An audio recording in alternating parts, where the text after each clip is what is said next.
Hey there everybody, and welcome to this video on 13 ways we can do better.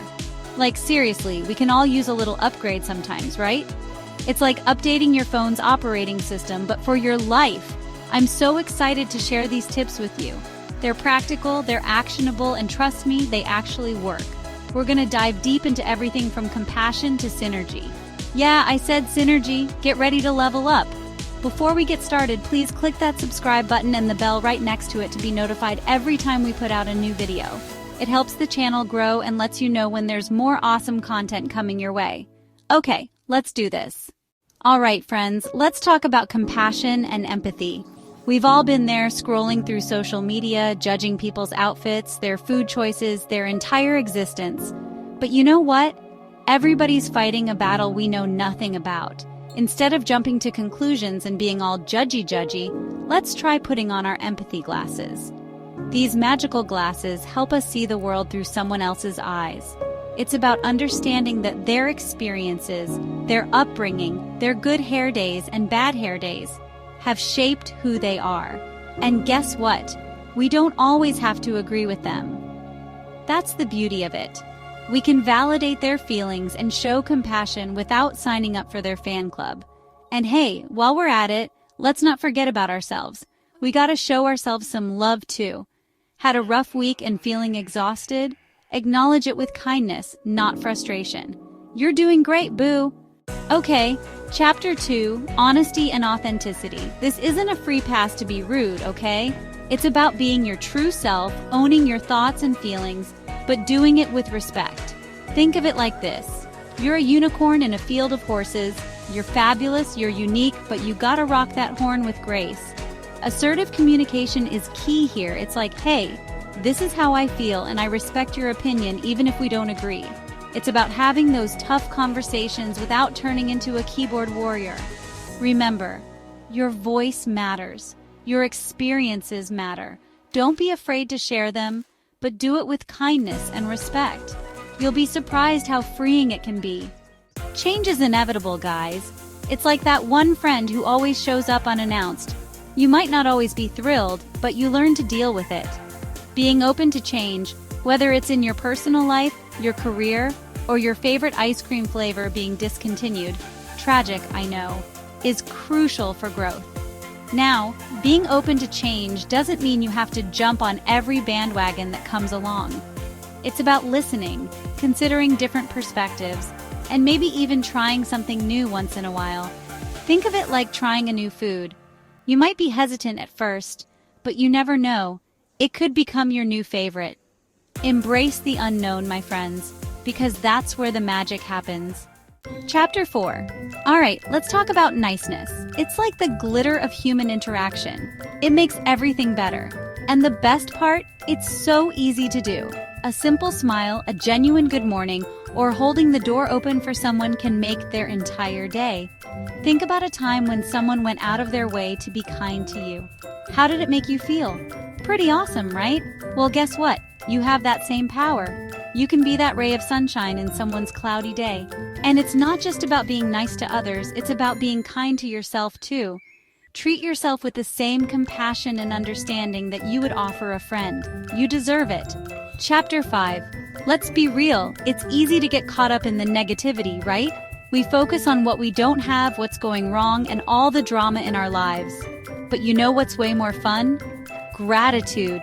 Instead of counting your problems, try counting your blessings. That roof over your head, that delicious cup of coffee you had this morning, the fact that you woke up with eyebrows today, those are all things to be grateful for. Gratitude is like a mental reset button. It shifts your focus from what's missing to what's already amazing in your life. And trust me, there's always something to be grateful for, even on the toughest days. Chapter 6. We all need a little encouragement sometimes, right? That little voice that says, "You got this." But here's the thing, you don't always need someone else to be that voice. You can be your own hype squad. Celebrate your wins, big or small. Finished a project? High five. Made it out of bed today? You're a rock star. And just like you cheer yourself on, be that source of encouragement for others. Support your friends, your family, that random stranger on the internet. A little encouragement can go a long way in making someone feel seen and valued. Plus, it's contagious. When you lift others up, they're more likely to do the same for you.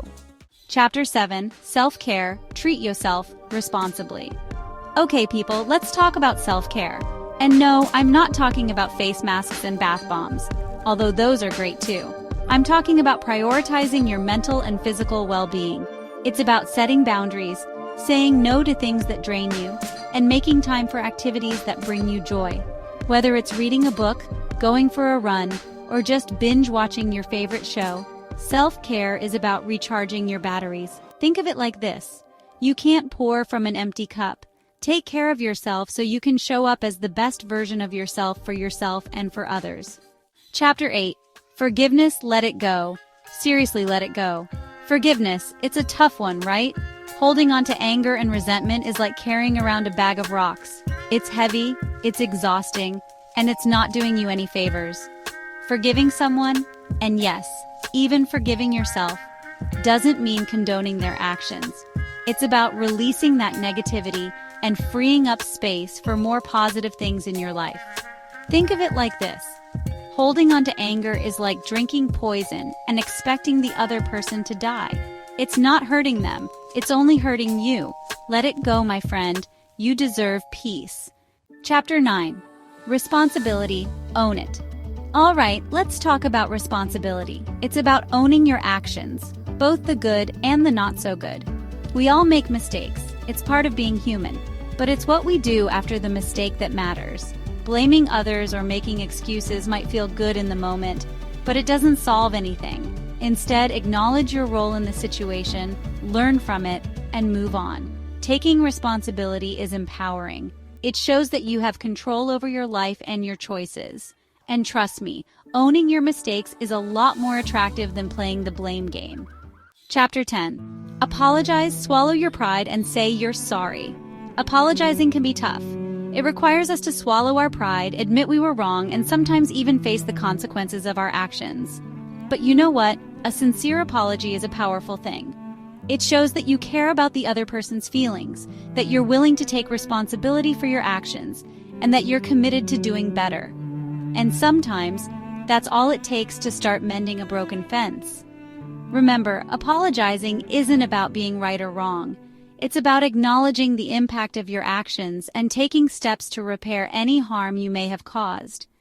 It's about growth, understanding, and moving forward with a clean slate. Chapter 11. Mindfulness. Be present, not perfect. Mindfulness. It's a buzzword these days, right? But what does it actually mean? It's about being present in the moment, paying attention to your thoughts and feelings without judgment, and savoring the little things.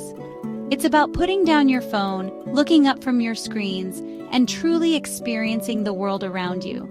The taste of your food, the feeling of the sun on your skin, the sound of laughter, these are the moments that make life worth living. Mindfulness isn't about being perfect, it's about being present. It's about appreciating the beauty in the ordinary and finding joy in the everyday moments. Chapter 12.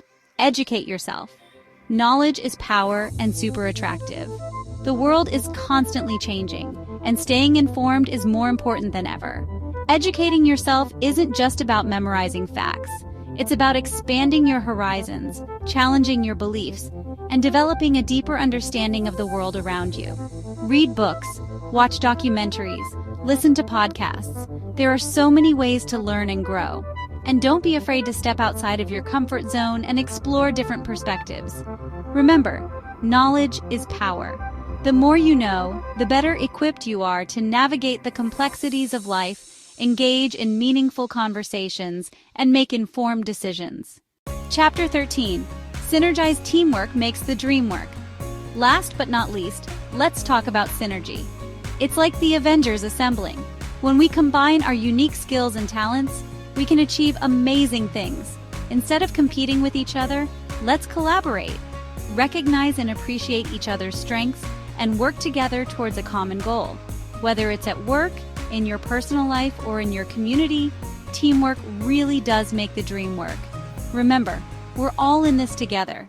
Let's support each other, lift each other up, and create something extraordinary. Outro, level up your life. Wow, we covered a lot, didn't we? 13 tips to help you become a better, kinder, and more awesome version of yourself. Don't feel like you have to tackle them all at once. Pick one, work on it, and then move on to the next. Remember, self-improvement is a journey, not a destination. It's about progress, not perfection. So be patient with yourself, celebrate your wins, and never stop learning and growing. And hey, if you found these tips helpful, hit that like button and share this video with your friends. Let's spread the positivity and make the world a little brighter, one step at a time.